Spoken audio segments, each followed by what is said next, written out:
Our Constitution allows for two methods for proposing amendments. The first method has been used for all 27 of our current amendments.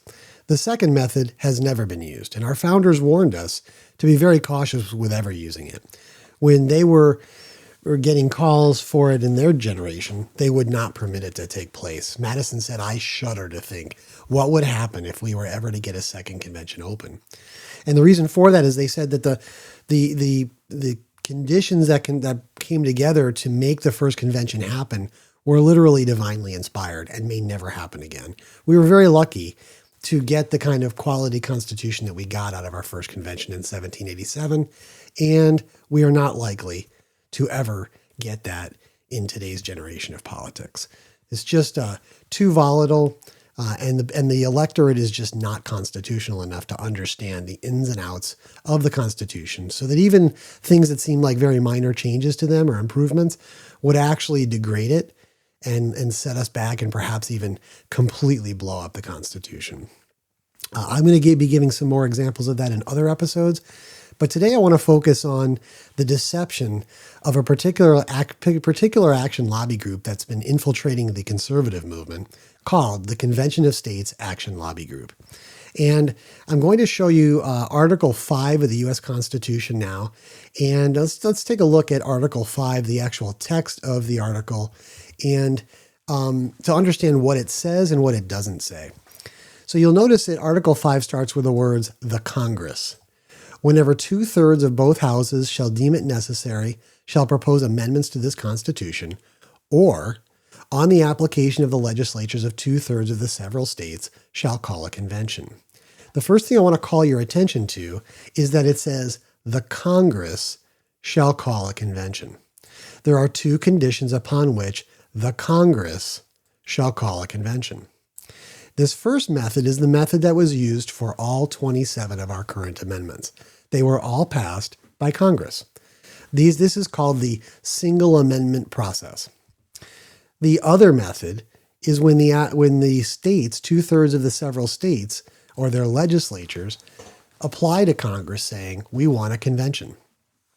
If that were to happen, the convention delegates would not be delegates of the state legislatures. They would be delegates of we the people. And this is something that the Convention of States Action Lobby Group doesn't really want you talking about, and of course would probably deny. And I'm going to show you in Federalist 39 and 40 that this is absolutely the case. But remember that under the 1787 convention, they were convened under the Articles of Confederation. And those Articles of Confederation were convened under the words, "we the delegates of the states." However, they completely rewrote the Constitution to start with a different set of words. You might have heard them before. "We the people," right? And the reason they did that is because in 1787, they found that they were not able to conform to the commissions that they were given. They were given strict guidance to adhere to a national government. They were there to improve their national government. But when the founders got together in the room in 1787, they said, this can't be fixed. A national government is not what we need. We need a republican form of government. And for that purpose, we had no choice but to kind of throw away our commissions and rewrite the Constitution in a way that would work for all people. And after all, the reason we were allowed to do that is because we were never really commissioned by the state legislatures anyway. We were really commissioned by the people all along. And that's why they bypassed approval in the state legislatures and went straight to approval of we the people. The actual ratification of the 1787 Constitution was put to we the people and not the state legislatures. And I'll review that later. But just keep in mind that once this convention gets opened, it's really a free-for-all in terms of what could possibly happen. It's sort of bold and perhaps silly to say that we know that in this political climate, nothing bad could possibly happen, right? And you should just trust it because we got to do something, right? That's just kind of nonsense. But notice what it also says. It says that the purpose of the convention is for proposing amendments. And I made this with little letter S plural because I want it to be clear that it's not for the purpose of proposing whatever amendment has been constrained upon them by the state legislatures. There is nothing in here that says the state legislatures can do that. They're there to propose whatever amendments they feel are necessary and proper for the happiness and security of the country. Remember, these people are sovereign delegates of we the people with the plenipotentiary power to alter or abolish their form of government as they see fit. That's the principles of the United States. There is no principle that says state legislators can dictate to the people what is necessary to secure their happiness. So it says in either case, whatever amendments are proposed shall be valid for all intents and purposes as part of this Constitution when ratified by the legislatures of 3/4 of the several states or by conventions in 3/4 thereof. Now, you'll notice it says as one or the other mode of ratification is may be proposed by the Congress. So not only does Congress call the convention, as we see here, but Congress also chooses the method of ratification. If they feel that they want to put it to the state legislatures, they have that prerogative.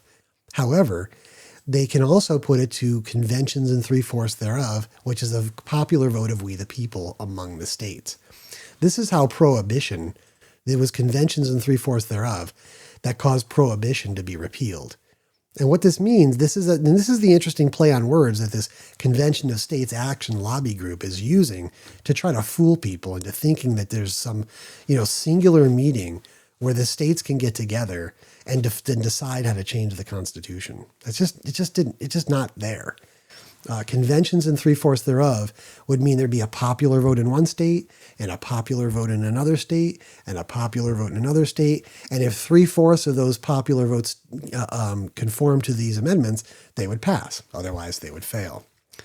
But you'll notice here there is no such thing as a convention of the states. Instead, what you have is a convention applied for by state legislatures, but convened by Congress. And the delegates to the convention are chosen from among the people and act as sovereign delegates of we the people, not the states. Which means that when representatives like mine, Dennis Riddell, puts forth in North Carolina a bill called HB 214, which was put in on February 27th, 2025, he's putting in this Faithful Commissioner Act, because he wants to give the impression that the states have some authority to specially constrain the delegates to an Article 5 convention, and they have to act under these strict commissions. That's why he changed the word delegates to commissions, to further this ruse that the states have all of this power that they just simply don't have.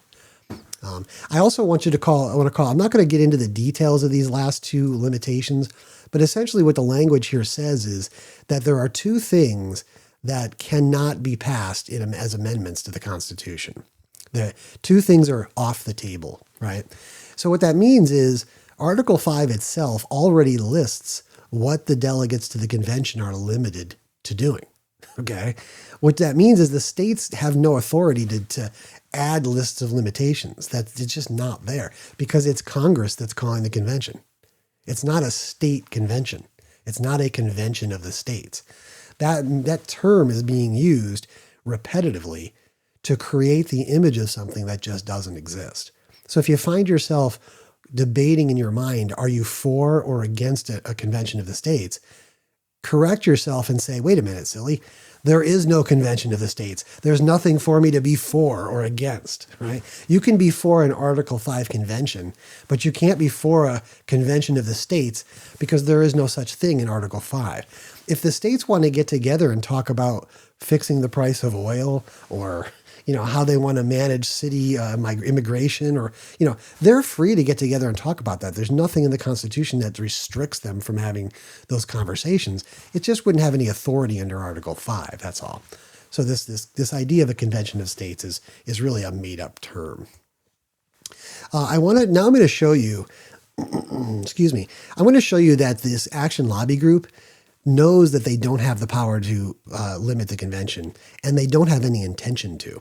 So I'm going to call your attention to a bill that was put in by COS darling Jody Arrington of Texas.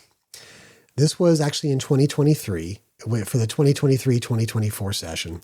It's called, and you can Google this, h.con.res24. I encourage you to do this. It's a very brief little bill. It's very simple to read.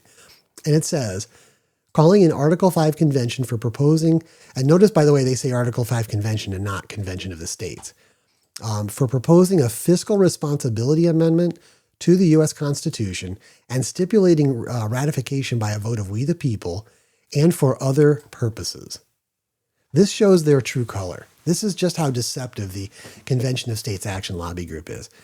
They got a couple days after the Thanksgiving break in 2024, they snuck through a resolution here in North Carolina saying that they wanted a convention of the states to call for to pass a term limits resolution or term limits bill, term limits amendment. And the impression, of course, was, oh, don't worry, it's just a little itty-bitty mini convention for the purpose of to talk about term limits, and that's all they're allowed to talk about. Well, they don't have the authority to limit an Article 5 convention. We just talked about that. But to make matters worse, they are fully aware that they don't have that ability, and they are fully aware that they have no intention of being limited. Now, let's suppose for a second that they could be limited. Do you think this is a limiting topic? What if I told you I was going to open an Article 5 convention to the Constitution to discuss fiscal responsibility amendments or an amendment, right? I mean, you could talk about how much air I'm allowed to have in my tires because somehow that's affected by, that affects the fiscal responsibility of the country. And we have to save gas by inflating our tires properly.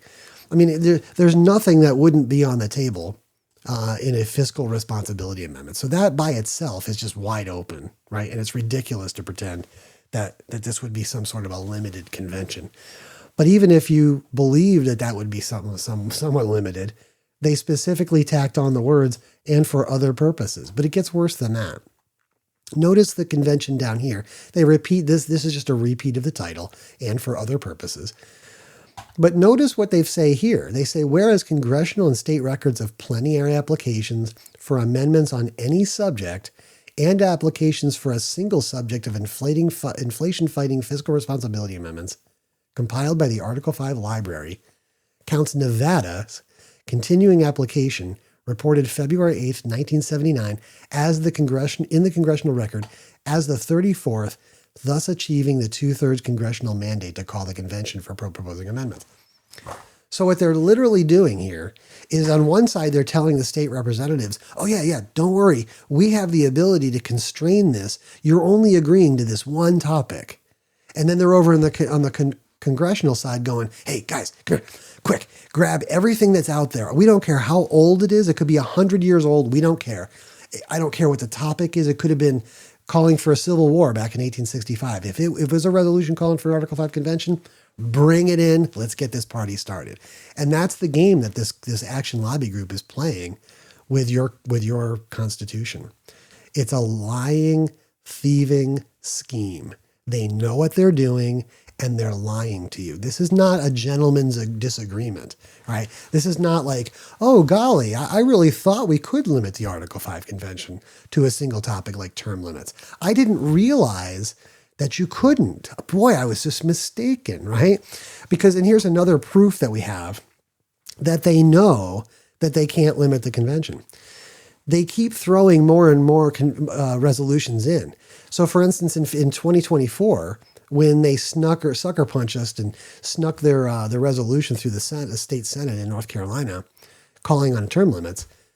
Well, there you go. They already have the resolution that they need. They already have 5 on the books from like 1909 through 1973 in North Carolina. The one in 1949 is actually calling for world government. Why don't they just use those? When they can clearly see that they're able to count anyone that they have on file. So why do they have to keep throwing more and more and more into the mix? The answer is quite simple. They already have what they need, but they're trying to create this impression that there's a groundswell of activity going on, and there's a big demand among conservatives to change the Constitution, right? We have to change the Constitution so that we can respect the Constitution, right? It's like we have to read what's in the bill, or we have to pass the bill so we can read what's in the bill. It's just as inane of an argument, but for some reason, conservatives are falling for it. And the main reason they're falling for it is because in politics, we tend to huddle with the people we like. So if we see people like David Barton or Rick Smith out there, having like a biblical citizenship class, then we assume they must be really good Christians, and therefore they must be doing something good, and we're just going to get behind it. And I would just caution you, don't just jump on a political bandwagon, because somebody that you like happens to be on that bandwagon. Look at the issue for the merits of the actual issue and take it from there. The next thing I want to call your attention to demonstrate just how deceptive the lobby group is, I want to show you Federalist 40, because Federalist 40 has in it something that Mark Meckler likes to call out. He likes to call out, read the commissions, and you will see that the 1787 convention was not a runaway convention. So he quotes the act from the Annapolis meeting that preceded our 1787 convention in Philadelphia, where they said, look, an appointment of commissioners to take into consideration the situation in the United States, to devise such further provisions as shall appear to them necessary to render the Constitution of the federal government adequate to the exigencies of the Union, and to report such an act for that purpose to the United States in Congress assembled, as when agreed to by them and afterwards confirmed by the state legislatures of every state, will effectively provide for the same. He goes on, and Congress made a similar commission, resolved in that the opinion of Congress, it is expedient that on the second Monday of May next, a convention of delegates, notice the word delegates, not commissioners, who shall have been appointed by the several states, be held at Philadelphia for the sole and express purpose, for the only and express purpose of revising the Articles of Confederation and reporting to Congress and the several legislatures that alterations and provisions therein, as shall, when agreed to by Congress and confirmed by the states, render the federal Constitution adequate to the exigencies of the government and the preservation of the Union. This is where Mark Meckler will look at this and say, see, they had all the authority they needed to do whatever they wanted to do. And therefore, the 1787 convention was not really an unsafe or runaway convention, right? And this is pretty silly, because this is actually a two-part argument to the very accusation. I'm going to show you Federalist 30 now. Federalist 39. I'm just going to show you the opening of it. I'm not going to go through every detail because it's pretty lengthy. But notice what he says here. It says, but it was not sufficient, say the adversaries of the proposed Constitution, for the convention to adhere to the Republican form. They ought with equal care to have preserved the federal form, which regards the Union as a confederacy of sovereign states. Instead of which they have framed a national government, which regards the Union as a consolidation of the states. And it is asked by what authority this bold and radical innovation was undertaken. The handle which has been made in this objection requires that it should be examined with some precision. And that precision requires two Federalist papers. So he gives Federalist 39 and Federalist 40 are both dedicated to the question, by what authority did we deviate from the exigencies of the Union Commission and go about to undertake a completely radically new form of government, which is called a Republican form of government, rather than the national form of government that they had been commissioned to draft. And there were several things in Federalist 39 and 40 that he points out were disregarded. Number one, a national government was not adequate. So they had to develop a completely different kind of a government, a Republican form of government. Number two, but there was nothing in the Articles of Confederation that allowed them to have this kind of a convention. It wasn't permitted, and there was nothing in the Articles. And Congress themselves in Federalist 40 specifically said that. They're like, we don't have a provision for this, so we're going to do it anyway, right? What else are we going to do, right? Which is fine, but he's saying we violated that point. The other point we violated was we were supposed to have all 13 states approving the changes that we suggested, but we wrote in Article 7, the ratification by 9 states shall be sufficient.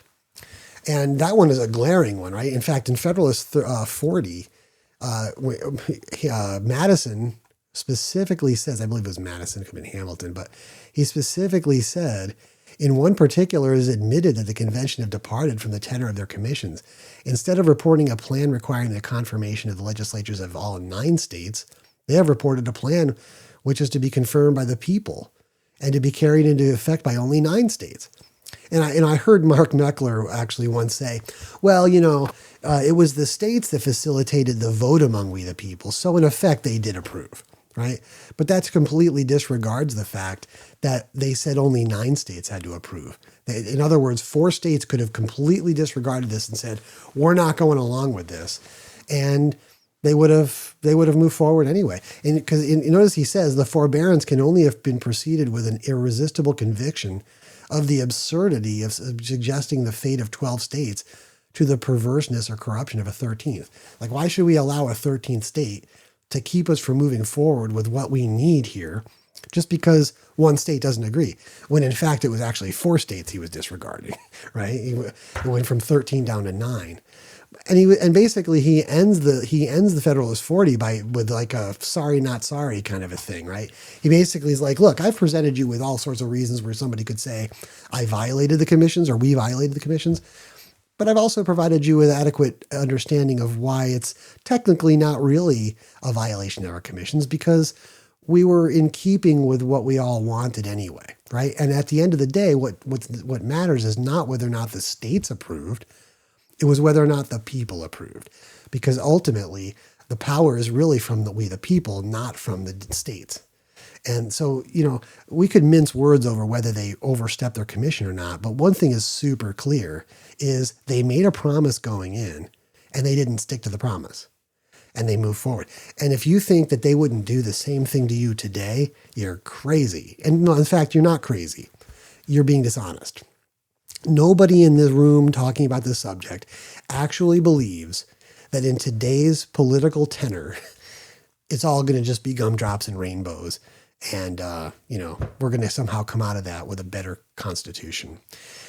I want to point out to you that it's never the Ron Pauls or Thomas Massies or Dan Bishops or Marjorie Taylor Greenes, right? It's never those people, the 100%ers, the people who are like always following the Constitution.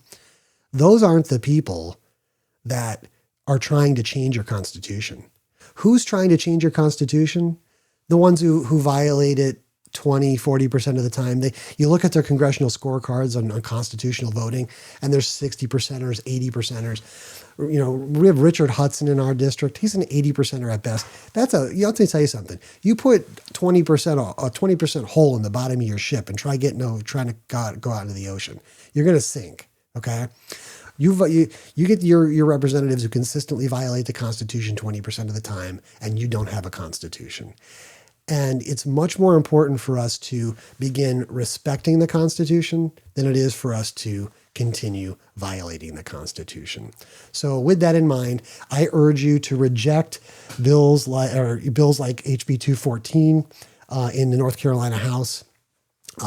And also, very importantly, to start to support full rescission, not just rescission that says everything before December 1st when they sucker punched the Republicans who were against the convention. Get rid of them all.